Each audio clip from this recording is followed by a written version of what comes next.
KTN Maharashtra न्यूजमध्ये आपले हार्दिक स्वागत। आपण पाहत आहात केटीएन महाराष्ट्र न्यूज। काही ठळक बातमी। वनविभागाच्या निष्काळजीपणामुळेच अस्वलाचा हल्ला। गजानन बच्चेवार यांनी वनाधिकाऱ्यांना धरले धारेवर।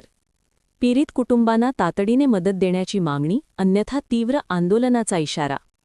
किनवट तालुक्यातील धानोरा येथे नुकत्याच झालेल्या अस्वलाच्या हल्ल्यामुळे संपूर्ण परिसरात दहशतीचे वातावरण निर्माण झाले आहे।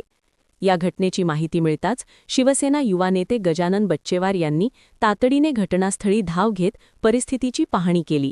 यावेळी त्यांनी वनविभागाच्या कार्यपद्धतीवर तीव्र नाराजी व्यक्त करत सहाय्यक वनसंरक्षक ACF व इतर कर्मचाऱ्यांना चांगलेच धारेवर धरले।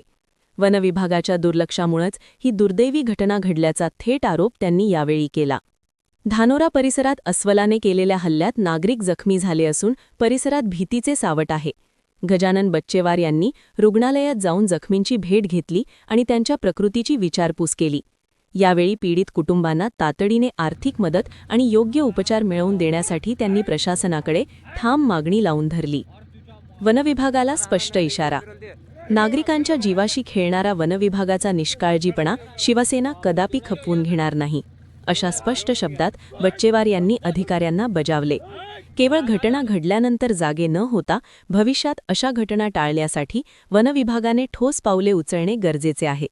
जंगल परिसरात नियमित गस्त घालणे, हिंस्त्र प्राण्यांना जेरबंद करण्यासाठी पिंजरे लावणे, ग्रामस्थांमध्ये जनजागृती करणे आणि तातडीने प्रतिसाद देणारी यंत्रणा कार्यान्वित करणे या मागण्या त्यांनी यावेळी रेटल्या। ग्रामस्थांचा संताप। याप्रसंगी धानोरा परिसरातील स्थानिक ग्रामस्थ मोठ्या संख्येने उपस्थित होते।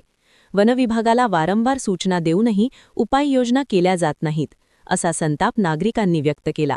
गजानन बच्चेवार यांनी ग्रामस्थांच्या भावना जाणून घेत जोपर्यंत पीडितांना न्याय मिळत नाही आणि दोषींवर कारवाई होत नाही तोपर्यंत हा लढा सुरूच ठेवण्याचा निर्धार व्यक्त केला। या आक्रमक पवित्र्यानंतर आता वनविभाग काय पावले उचलते याकडे संपूर्ण तालुक्याचे लक्ष लागले आहे। पीडितांना लवकर नुकसान भरपाई न मिळाल्यास तीव्र आंदोलनाचा इशाराही यावेळी देण्यात आला। परिसरातील घडामोडी पाहण्यासाठी पाहत रहा KTN Maharashtra news. Channel subscribe करा, लाईक करा, पुढील ग्रुपवर शेअर करा।